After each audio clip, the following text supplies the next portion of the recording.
हरे कृष्णा, राधे राधे। आज की इस वीडियो में हम जया एकादशी की व्रत कथा महात्म्य सुनेंगे।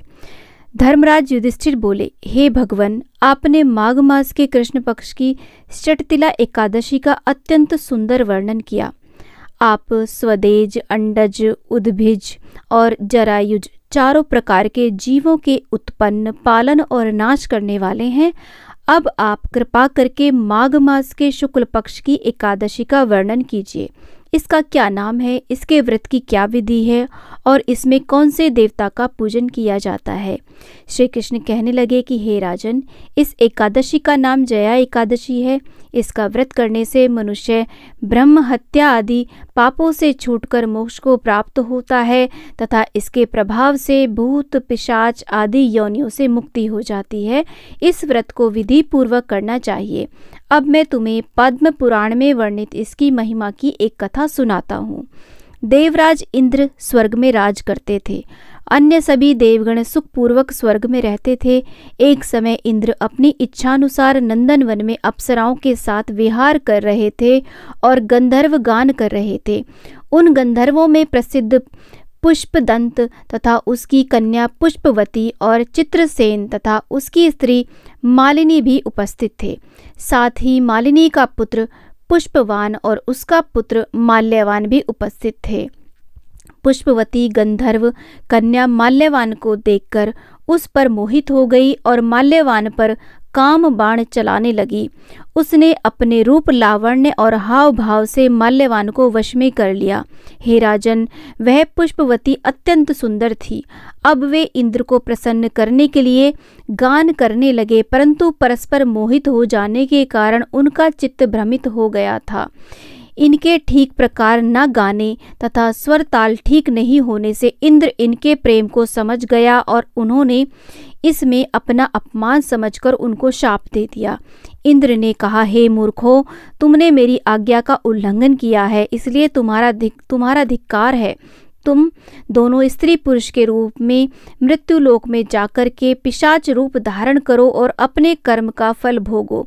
इंद्र का ऐसा शाप सुनकर वे अत्यंत दुखी हुए और हिमालय पर्वत पर दुखपूर्वक अपना जीवन व्यतीत करने लगे। उन्हें गंध, रस तथा स्पर्श आदि का कुछ भी ज्ञान नहीं था। वहाँ उनको महान दुख मिल रहे थे। उन्हें एक क्षण के लिए भी निद्रा नहीं आती थी। उस जगह अत्यंत शीत था, इससे उनके रोंगटे खड़े रहते थे और मारे शीत के दांत बजते रहते थे। एक दिन पिशाच ने अपनी स्त्री से कहा कि पिछले जन्म में हमने ऐसे कौन से पाप किए थे जिससे हमको यह दुखदायी पिशाच योनि प्राप्त हुई। इस पिशाच योनि से तो नरक के दुख सहना ज़्यादा उत्तम है, अतः हमें किसी प्रकार का पाप नहीं करना चाहिए। इस प्रकार विचार करते हुए वे अपने दिन व्यतीत कर रहे थे। देवयोग से तभी माघ मास के शुक्ल पक्ष की जया नामक एकादशी आई। उस दिन उन्होंने कुछ भी भोजन नहीं किया और ना कोई पाप कर्म किया, केवल फल फूल खाकर ही दिन व्यतीत किया और सायंकाल के समय महान दुख से पीपल के वृक्ष के नीचे बैठ गए। उस समय सूर्य भगवान अस्त हो रहे थे। उस रात को अत्यंत ठंड थी, इस कारण वे दोनों शीत के मारे अति दुखित होकर मृत के समान आपस में चिपटे हुए पड़े रहे। उस रात्रि को उनको निद्रा भी नहीं आई। हे राजन, जया एकादशी के उपवास और रात्रि के जागरण से दूसरे दिन प्रभात होते ही उनकी पिशाच योनि छूट गई। अत्यंत सुंदर गंधर्व और अप्सरा की देह धारण कर सुंदर वस्त्राभूषणों से अलंकृत होकर के उन्होंने स्वर्गलोक को प्रस्थान किया। उस समय आकाश में देवता उनकी स्तुति करते हुए पुष्प वर्षा करने लगे। स्वर्गलोक में जाकर इन दोनों ने देवराज इंद्र को प्रणाम किया। इंद्र इनको पहले रूप में देखकर के अत्यंत आश्चर्यचकित हो गए और पूछने लगे कि तुमने अपनी पिशाच योनि से किस प्रकार छुटकारा पाया, सो सब बतलाओ।